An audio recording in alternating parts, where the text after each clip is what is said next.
ఏంటి జనసేనలో మీకు పదవి రాలేదని చెప్పి వైసీపీకి సపోర్ట్ చేస్తున్నారన్నది మీ మీద ప్రధానంగా వస్తున్న ఆరోపణలు. వాళ్ళు ఏదో పదవి ఇస్తారని ఆఫర్ ఇచ్చారట, నిజమా? ఎవరు సార్? వైసీపీ వాళ్ళ సార్?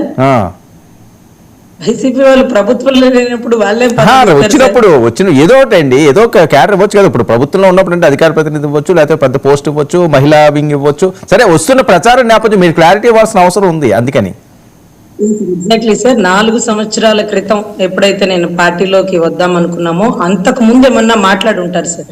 అంతకు ముందు ఏమన్నా రాజకీయాలకు రమ్మని అడుగుంటారు. అడిగారా రజనీ గారు మీరు రోజు ఓపెన్ గా మాట్లాడింది? ఎందుకంటే మీ మీద చాలా ఆరోపణలు వస్తున్నాయి కాబట్టి ఓపెన్ గా అడిగారు ఇంత ముందు వైసీపీ వాళ్ళు? ఎప్పుడు లేదు సార్. కాకపోతే మా అత్తగారు వైసీపీ ఎంపీటీసీగా పనిచేసేవాళ్ళు కాబట్టి మేమేమనుకుంటామంటే ఒకవేళ మేము వెళ్తే వైసీపీలోకి వెళ్తాం కదా.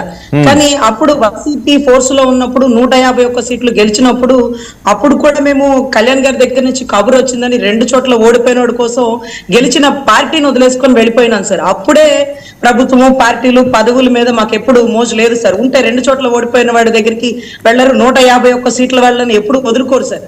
ప్రభుత్వం ఉన్నా లేకపోయినా కష్టం అన్నారు, లేకపోతే కబురు చేసినారు, లేకపోతే అవకాశం మనకు వచ్చింది అంటూ పనిచేసినామే. కానీ ఈ పదవులు ఏమో సార్ 2 చోట్ల 2 సంవత్సరాలు 3 సంవత్సరాలు ఇచ్చేవి. డైరెక్టర్లు అంటే ఖచ్చితంగా మనం 15,000 సంపాదించేసుకోవచ్చు, చైర్మన్ అంటే ₹1,00,000 సంపాదించేసుకోవచ్చు. కానీ అందరికంటే విలువైన విద్య చేతిలో ఉంది సార్. అంతకంటే గొప్పగా మేము ఆర్థికంగా నిలబడగలము. ఆ పదవులతో వచ్చేటటువంటి సంపద హోదా అనేది అక్కర్లేదు, అంతకు మించిందే ఉంది. కాబట్టి వాళ్ళే పిలిచి రాష్ట్ర అధికార ప్రతినిధి ఇచ్చారు సార్. పదవిలోకి అంటే ప్రభుత్వంలోకి పార్టీలోకి పిలిచినప్పుడు వాళ్ళు కూడా ఏమి పేమెంట్ ఇవ్వలేదు సార్.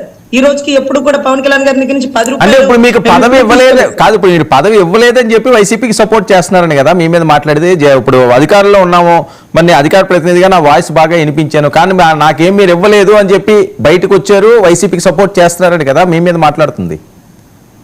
అసలు సార్ ప్రభుత్వంలో పదవి ఇవ్వండి ఎప్పుడో అనుకోండి. ఈ ఇన్సిడెంట్ గురించి కదా నేను గట్టిగా మాట్లాడింది. ఈ ఇన్సిడెంట్ గురించి కదా గొడవలు వాగ్వివాదాలు జరిగినాయి.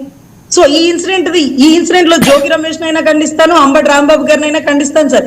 ఇది కాదు మీరు చూస్తుంటే గత ఒక 6 months నుంచి కూడా మంగళగిరి ఇన్సిడెంటో కందుకూరు ఇన్సిడెంటో ప్రతి ఇన్సిడెంట్ లో తప్పుగా ప్రశ్నిస్తున్నాను సార్. అది నా వృత్తి. అసలు పదవులు ఆశించకుండా పవన్ బాటలో వెళ్లేదే లాయర్ రజనీ అనేది ఒక నానుడి సార్.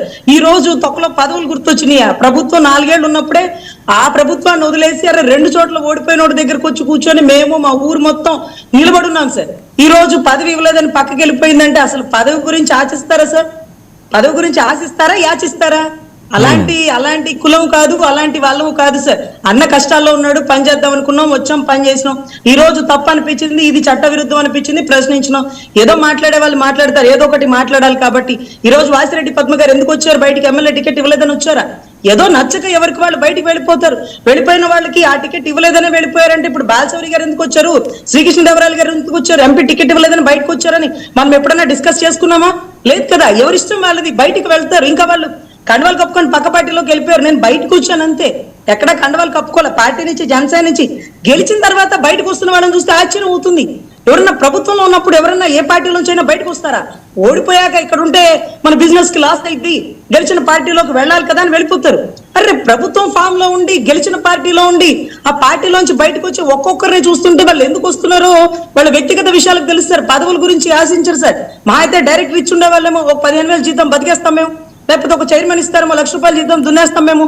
ఎన్ని పిచ్చి మాటలు, ఇవన్నీ పిచ్చి మాటలు సార్. ఆయన పట్ల నిబద్ధతగా పనిచేయడానికి వచ్చిన వాళ్ళు ప్రతి జన సైనికులు, వారితో పాటు కూడా నేను సార్.